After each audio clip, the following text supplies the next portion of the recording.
सूबादार का खादम। और जब वो कुफरनहूम में दाखिल हुआ तो एक सूबादार उसके पास आया और उसकी मिन्नत करके कहा, ऐ खुदावंद, मेरा खादम फालज का मारा घर में पड़ा है और नहायत तकलीफ में है। उसने उससे कहा, मैं आकर उसको शिफा दूंगा। सूबादार ने जवाब में कहा, ऐ खुदावंद, मैं इस लायक नहीं कि तू मेरी छत के नीचे आए, बल्कि सिर्फ ज़बान से कह दे तो मेरा खादम शिफा पा जाएगा, क्योंकि मैं भी दूसरे के इख्तियार में हूँ और सिपाही मेरे मतहत हैं।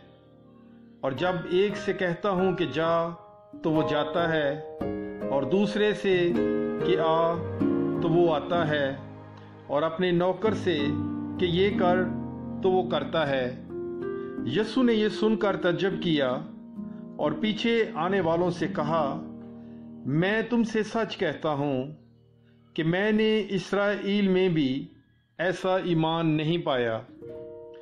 और मैं तुमसे कहता हूँ कि बथेरे पूरब और पश्चिम से आकर इब्राहिम और इसहाक और याकूब के साथ आसमान की बादशाही की ज़ियाफत में शरीक होंगे, मगर बादशाही के बेटे बाहर अंधेरे में डाले जाएंगे, वहां रोना और दांत पीसना होगा।